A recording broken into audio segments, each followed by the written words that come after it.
कुछ दिनों पहले ओडिशा में एक डेडली ट्रेन एक्सीडेंट हुआ जहां 1100 से भी ज्यादा लोग घायल हुए और 270 से भी ज्यादा लोग मारे गए। ये 2004 के बाद होने वाला भारत का सबसे डेंजरस ट्रेन एक्सीडेंट है एंड आई एम शॉक्ड क्योंकि बहुत सारे लोग को ट्रेन से ट्रैवल करना बहुत पसंद है। भारत में 1,28,000 से भी ज्यादा रेलवे ट्रैक्स हैं और हर दिन 13,000 से भी ज्यादा ट्रेन इस ट्रैक पर दौड़ते हैं। तो आज के इस वीडियो में हम जानेंगे कि ओडिशा में ये ट्रेन एक्सीडेंट क्यों हुआ, अलग अलग थियरीज क्या है, पॉसिबिलिटीज क्या है, ऐसा कौन सा स्टेप है जिसके हेल्प से हम इस एक्सीडेंट को रोक सकते थे। हम दुनिया के हर एक फैक्ट नॉलेज के ऊपर वीडियोस बनाते हैं। अगर आपको हमारा काम अच्छा लगता हो तो प्लीज चैनल को सब्सक्राइब करके हमारे कंटेंट को सपोर्ट करें। तो बने रहिए हमारे इस वीडियो पे। तो दोस्तों, भारत में पहली बार ऐसा कोई हादसा हुआ है जिसमें 3 ट्रेन आपस में टकराई है और ये हुआ है ओडिशा में। सबसे पहला सवाल जो लोगों के मन में आ रहा है कि ऐसा कैसे हो सकता है, क्योंकि हमारे इंडिया के ट्रेन सिस्टम में कवच सिस्टम का इस्तेमाल किया जाता है 2 ट्रेन की आपस में कोलिजन होने से रोकने के लिए। अब ये ट्रेन एक्सीडेंट एक्चुअली में हुई कैसे, ये मैं आपको वीडियो के आगे बताऊंगा। फिलहाल आप ये जानो कि सवाल ये है कि कवच सिस्टम के होने के बावजूद भी ऐसा कैसे हो सकता है। तो इसका आंसर ये है कि जो कवच सिस्टम है, जो कि एक ऑटोमेटेड सिस्टम है, जो कि एक नेटवर्क पे काम करता है। अगर कोई ट्रेन के सामने दूसरा ट्रेन सेम ट्रैक पे आए या फिर ऐसी कोई भी चीज आगे हो तो जो ड्राइवर होता है उसके बिना ब्रेक अप्लाई किए ही ट्रेन का कवच सिस्टम ऑटोमेटिकली ब्रेक अप्लाई कर देता है। इसी सिस्टम को कवच सिस्टम कहते हैं और ये SIL 4 सर्टिफाइड है। इसका मतलब क्या हुआ? इसका मतलब ये है कि 10,000 सालों में एक बार एरर होने का चांसेस है। मतलब ये इतना टेक्नोलॉजिकली रिफाइंड है और ये इंडिया का अपना सिस्टम है। लेकिन इस केस में कवच क्यों नहीं बचा सका? तो यहाँ पर मैं आपको एक सबसे इम्पोर्टेंट बात बता दूं कि ये इसलिए क्योंकि यहाँ पर कवच सिस्टम था ही नहीं। जी हाँ, इंडिया का रेल नेटवर्क 1,20,000 से भी ज्यादा किलोमीटर तक फैला हुआ है और ये कवच सिस्टम अभी तक पूरे ट्रैक में इंस्टॉल नहीं हुआ है। करीब 2,000 किलोमीटर तक होना अभी बाकी है। तो वहाँ पर जहाँ पर ये एक्सीडेंट हुआ तो वहाँ पे कवच सिस्टम अवेलेबल था ही नहीं। और आनंद महिंद्रा यानी महिंद्रा के CEO उन्होंने भी ट्वीट करके इसी बात को वेरीफाई किया है। तो ये था फैक्ट कवच सिस्टम के बारे में। तो आई होप कि आपको ये कवच सिस्टम क्या होता है ये पता चल गया होगा। लेकिन ये एक्सीडेंट क्यों हुआ, कैसे हुआ, क्या इस एक्सीडेंट के पीछे किसी का हाथ है, क्या ये क्राइम है या नहीं? तो चलिए इस पूरे घटना को हम चैप्टर वाइज समझते हैं। चैप्टर 1, ओडिशा में क्या हुआ। तो चलिए समझते हैं कि ओडिशा का ये ट्रेन एक्सीडेंट क्यों और कैसे हुआ। ये पूरी कहानी 3 ट्रेन की है, Coromandel express, Bengaluru Howrah superfast express और एक मालगाड़ी। 2 जून 2023 को ओडिशा के बालासोर में एक हादसा हुआ। यहाँ 2 मेन लाइन है, एक अप लाइन और एक डाउन लाइन। अप लाइन से कोरोमंडल एक्सप्रेस आ रही थी और डाउन लाइन से एक Bengaluru Howrah superfast express. Coromandel express train का स्पीड था 128 किलोमीटर प्रति घंटा। एक्चुअली में ये दोनों ट्रेन एक दूसरे को आराम से क्रॉस करके निकल जाती, एकदम सीधा। लेकिन अचानक से कोरोमंडल एक्सप्रेस अप लाइन को छोड़कर अप लूप लाइन में चली गई और यहाँ खड़ी एक मालगाड़ी से टकरा गई और डीरेल हो गई। उसकी कुछ कोचेस डीरेल होकर डाउन लाइन से आने वाले ट्रेन से टकरा गई। In short this is what happened. आप कुछ सवाल खड़े होते हैं। पहला सवाल, क्या ये पूरा एक्सीडेंट ओवर स्पीडिंग की वजह से हुआ? The answer is no. Driver को मैक्सिमम 130 किलोमीटर प्रति घंटे की स्पीड से जाने की अनुमति थी और वो 128 किलोमीटर प्रति घंटे की स्पीड से जा रहा था। इनफैक्ट ड्राइवर कहता है कि उसको ग्रीन सिग्नल भी मिला था, इसलिए ऑफिसर्स ने उसे क्लीन चिट दे दी। दूसरा सवाल, इस ट्रेन में अचानक से ट्रैक कैसे मोड़ा जबकि रास्ता खाली था? तो मैं आपको बता दूं कि हमारे रेल मिनिस्टर अश्विनी वैष्णव जी ने ये कहा है कि ये एक्सीडेंट इलेक्ट्रॉनिक इंटरलॉकिंग और पॉइंट मशीन में किए गए गड़बड़ी की वजह से हुआ। ये वीडियो रिकॉर्ड करते समय सिग्नलिंग सिस्टम का फेलियर इस एक्सीडेंट के लिए जिम्मेदार माना जाता है। तो अब आप लोगों के दिमाग में ये सवाल उत्पन्न हो रहा होगा कि इलेक्ट्रॉनिक इंटरलॉकिंग सिस्टम क्या होता है जिसमें चेंजिंग की वजह से ये दुर्घटना हो गई। तो चलिए डिटेल में जानते हैं कि ये इलेक्ट्रॉनिक इंटरलॉकिंग सिस्टम आखिर क्या है और ये कैसे काम करता है। तो मान लो एक ट्रेन एक ट्रैक पर चल रही है तो वो दूसरे बगल वाले ट्रैक पर तभी न जाएगी जब वो ट्रैक खाली होगा, यानी वैकेंट होगा। मान लो साइड वाला ट्रैक खाली नहीं है लेकिन रेलवे के कंप्यूटर्स में ये दिखाया जा रहा है कि वो ट्रैक खाली है, तो चलती हुई ट्रेन उसी पर चली जाएगी और फिर भारी एक्सीडेंट हो जाएगी। तो ये ट्रैक एक्चुअली में खाली नहीं थी लेकिन कंप्यूटर में दिख रहा था कि ये खाली है एरर के चलते। तो इसी को कहते हैं इलेक्ट्रॉनिक इंटरलॉकिंग सिस्टम की गड़बड़ी।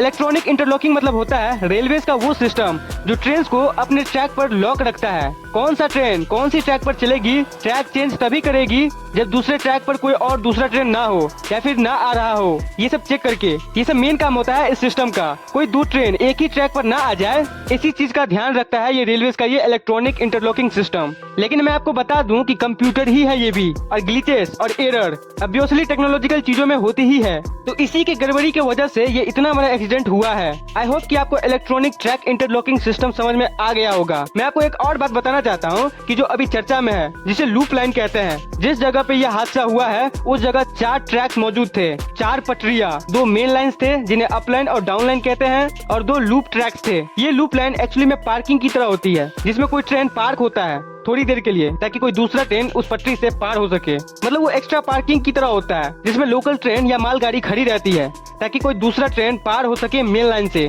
कहा यह जा रहा है कि कोरोमंडल एक्सप्रेस मेन लाइन से लूप लाइन में शिफ्ट हो गया, जहां एक मालगाड़ी पार्क थी, क्योंकि इंटरलॉकिंग सिस्टम में ये शो करने लग गया था कि ट्रैक खाली है, और एक्चुअली में वो खाली नहीं था।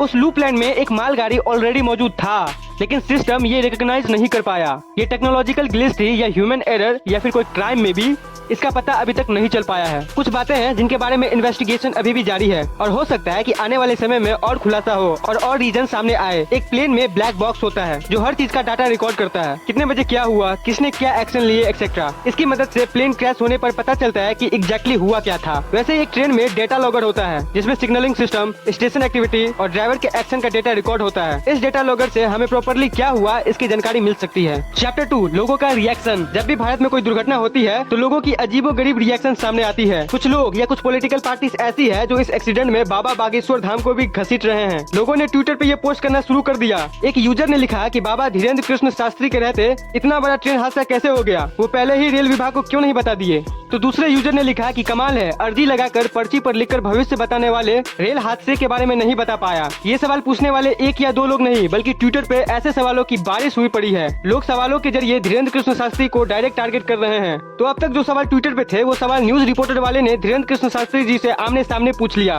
बाबा ने भी अपने लाजवाब अंदाज से जवाब दिया कि उन्हें ये हादसा होने वाला है, ये पहले ही पता चल गया था। लेकिन उन्होंने ये कहा कि घटना के बारे में जानने की बात अलग है, लेकिन उसको टालना नामुमकिन है। भगवान श्री कृष्ण को भी ये पता था कि महाभारत होगी, लेकिन वो उसे टाल नहीं पाए। भला होने को कौन टाल सकता है। अब इस मामले की जांच सीबीआई के द्वारा होने वाली है, और इससे पहले भी जब जनेश्वरी एक्सप्रेस की दुर्घटना हुई थी तब सीबीआई ने ही इसका जांच की थी। ओडिशा पुलिस ने लोगों को ये सख्त वार्निंग दी है कि जो भी इस इंसिडेंट के बारे में सोशल मीडिया पर अफवाहें फैलाएगा या फैलाने की कोशिश करेगा उस पर सख्त कार्रवाई होगी।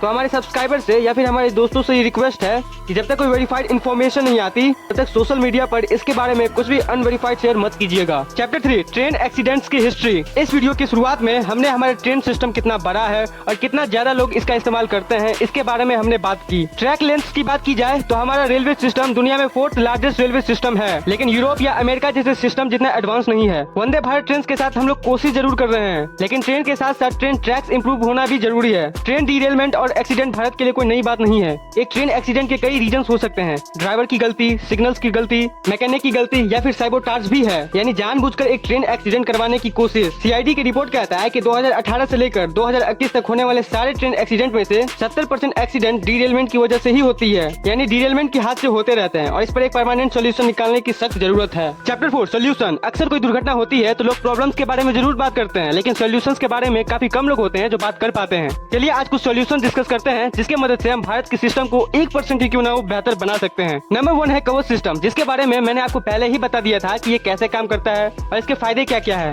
SPAD यानी signal past at danger accident के मेजर रीजंस में से एक है। वैसे ही अगर ट्रेन के पास में अचानक से कोई ऑब्स्टिकल आ जाए तो फिर भी ब्रेक्स लग जाते हैं, यानी हो सकता है कि अगर ये कवच सिस्टम यहाँ पर एक्टिवेटेड होता तो शायद ये एक्सीडेंट होता ही नहीं। इस सिस्टम से जब भी ट्रेन लेवल क्रॉसिंग से गुजरती है तो ऑटोमेटिकली सीटी बजने लगती है, यानी ड्राइवर एरर की वजह से होने वाले एक्सीडेंट कम हो सकते हैं। ये सिस्टम पूरे भारत में शुरू करने के लिए एटलीस्ट आने वाले 5 से 6 साल जाने वाले हैं, लेकिन इसे हमें फास्ट करने की जरूरत है। Solution number 2 with inspection. हमारे रेल मिनिस्टर कहते हैं कि सबोटाज के चांसेस अभी एलिमिनेट नहीं हुए, यानी हो सकता है कि किसी ने जानबूझकर ये एक्सीडेंट करवाया होगा, इसलिए इस इन्वेस्टिगेशन में सीबीआई इन्वॉल्व होने वाली है। 2010 में गनेशुरी एक्सप्रेस ऐसे ही डीरेल हुई थी, जिसमें 148 लोग मारे गए थे। इसमें मायूस लोगों का हाथ पाया गया था। ऐसे इंसिडेंट अवॉइड करने के लिए हमें सख्त स्टेप्स लेने ही होंगे। CCTV cameras, drones, advance sensors, radar जैसे सिस्टम की वजह से ट्रैक के साथ होने वाली प्रॉब्लम्स डिटेक्ट की जा सकती है। सोल्यूशन नंबर 3, हमारे रेलवे सिस्टम ओवरबर्डन है और ट्रैक्स रिपेयर्स के लिए, मेंटेनेंस के लिए टाइम नहीं मिलता, और ये एक रियलिटी है। इसे सुलझाने की कोशिश होनी चाहिए।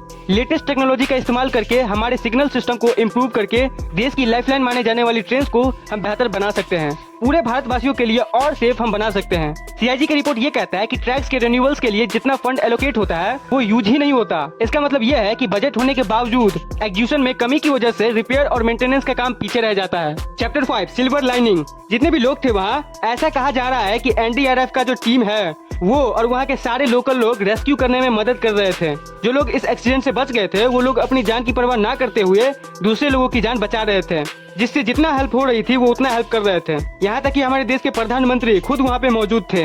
लेकिन एक चीज है, वैसे कि हम कितना भी एनालिसिस कर ले इस सिचुएशन को, जिन परिवार के लोगों ने अपने को खोया है उन लोगों के मन में क्या बीत रही होगी वो सच में कोई नहीं समझ सकता। वही लोग जानते होंगे जिनके साथ ये बीत रही होगी। भगवान उनको ताकत दे ये सब सहने की। इस एक्सीडेंट में कुछ ऐसे बातें सामने आई है जिसे हमें एक्नॉलेज और अप्रिशिएट करना बहुत ही जरूरी है। इस एक्सीडेंट में 15 fire rescue team, 100 doctors, 200 police और 200 एम्बुलेंसेस इमीडिएटली हादसे की जगह पहुंचे। लोकल बस ऑपरेटर्स ने भी इंजर्ड लोगों को हॉस्पिटल तक पहुंचाया। सिर्फ 12 घंटे में 500 से भी ज्यादा ब्लड डोनर सामने आए। एक समय ऐसा भी आया कि ब्लड बैंक से वॉलंटियर्स को घर भेज दिया गया क्योंकि उनके पास सफिशिएंट ब्लड जमा हो गया था। मदद करने के लिए कई कंपनीज भी सामने आई। अडानी, जिन बच्चों ने अपने पेरेंट्स इस एक्सीडेंट में खो दिए उनके लिए फ्री एजुकेशन प्रॉमिस किया। रिलायंस ग्रुप ने सारे एम्बुलेंसेस जो इमरजेंसी सेवा में लगे थे उनको फ्री में फ्यूल दिया। यानी कई लोग अपने अपने तरीके से लोगों की हेल्प कर रहे थे। And that is the spirit of Bharat. तो दोस्तों, अगर आपको इस वीडियो से कुछ भी नया सीखने को मिला हो तो हमारे इस चैनल को सब्सक्राइब करके हमें सपोर्ट कीजिएगा। और मैं हमारे सभी सब्सक्राइबर को थैंक्स कहना चाहूंगा कि उन्होंने हमारे चैनल पे 1000 सब्सक्राइबर कंप्लीट करवाई। तो दोस्तों, मैं आपको मिलता हूँ किसी दूसरे इंटरेस्टिंग वीडियो के साथ। तब तक के लिए take curious, keep learning and keep growing. जय हिंद।